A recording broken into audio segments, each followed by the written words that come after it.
Going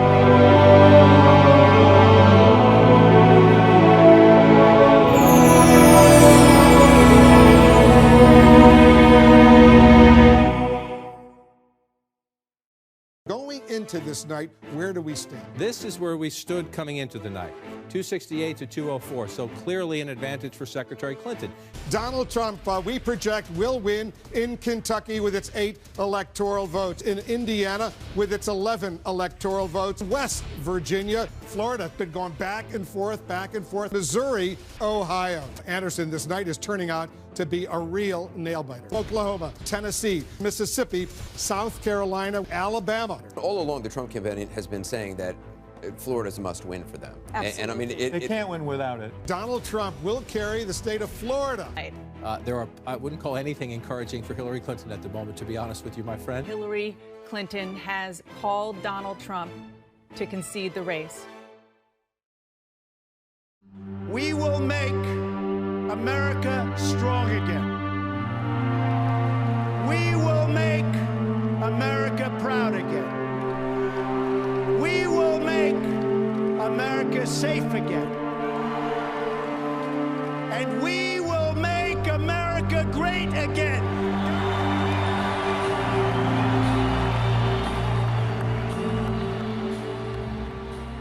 November 8th, 2016 is a date that still lives in the hearts of many.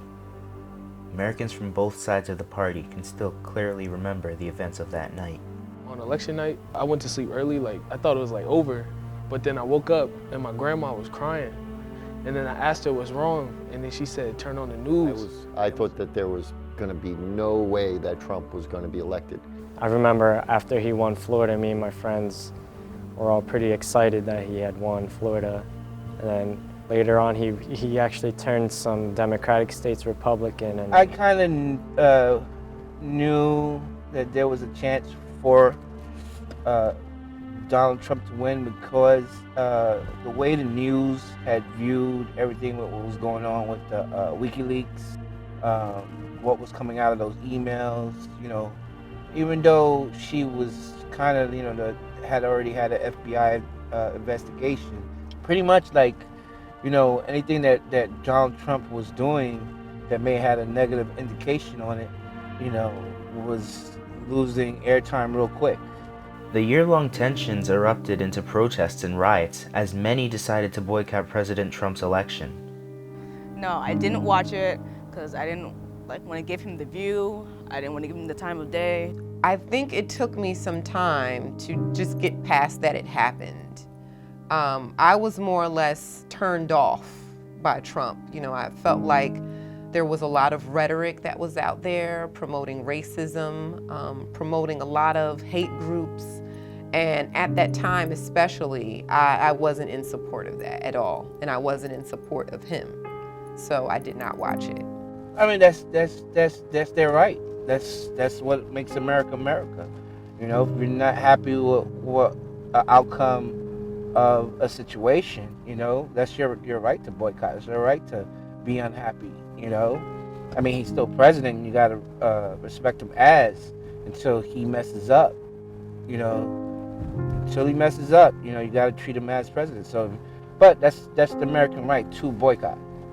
This election left us a divided nation, with opposing opinions on our current president, neither side willing to understand the other's views. My opinions on Donald Trump is that he's a good businessman, but when it comes to raw politics, he's a novice. I feel like he's just a bigot. I feel like he is a disgrace. I feel like his women supporters just forget their moral values. Yes, in my religion, we don't believe in abortion, but I'm a woman first. I'm a woman first. Don't tell me what I can and cannot do with my body. Who are you? I don't think he wanted this. I think he just wanted to be popular. I think he wanted people to like him and vote for him, but I don't think he really wanted this job. My honest opinion is that he's not that bad. I like about 80% of the things he does and says, and I think what he said he was going to do, he's trying to do. So right now, I think he's doing okay. On one sense, I'm not sure about like his depth of policy, right? How much understanding he has. I do respect the fact that, you know, he's successful. I really respect the fact that he doesn't drink. He's not a drinker. I don't know if people know that. So I'm going to give him the benefit of the doubt. You know, he was elected president. We got to get that. Just like Barack Obama was elected president. He was elected. We have to respect that. We got to work with that. Some found themselves afraid to voice their opinions in fear of the consequences that would haunt them.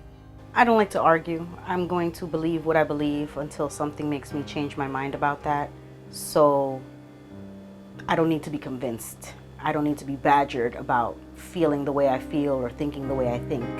If I open my mouth and say who I support, I get talked down on, or I get ridiculed being a racist or a bigot. This division has plagued our nation with violence, hatred, and malice. But there is one group that does benefit from the chaos. As the era of technology continues to advance, numerous journalistic sources have committed the act of creating exaggerated stories in order to catch a reader's eye. Rather than providing the truth, these sources tell nearly fabricated stories to affect the reader emotionally, similar to the yellow journalism that occurred during the Spanish-American War. This is a big issue. I think a lot of the media is shifting away from, you know, different sources. It's really interesting even when we did like research in school, like a research paper we did. You have to use legitimate sources that have credibility, right? That you can you have accountability. You can't use Wikipedia. You can't write a research paper using, because that's not an acknowledged source, right? Yes?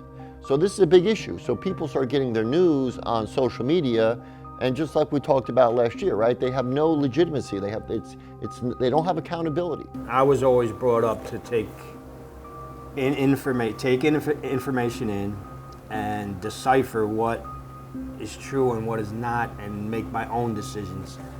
I don't like other people telling me what I should think and how to think. And I think that's what the journalists nowadays, that's what they do. I think it's been going on for a long time. I don't think it's new just with Trump being elected. I think that as citizens, we have to be very careful to do our own research, not just to take, you know, something at face value just because it's on the news or it's something that you read on the internet. But there's been sketchy kind of reporting going on in the media for quite some time. It didn't just start now. With the truth becoming harder to find, will we ever be able to come together as a nation? Would it even be possible?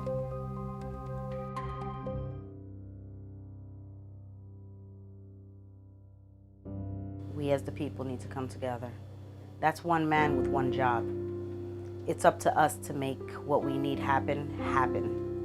And it doesn't have to be ugly and hurtful and painful, but it's not going to be easy. Nothing can be fixed solely by a president.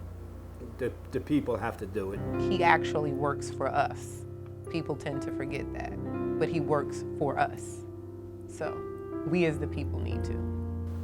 I feel like it should be everybody, including the president and everybody in Congress and the government. It should be, if we're all divided, we should all work together to put our differences aside and come together as a country, because this is the United States of America, and we can't let little differences change that.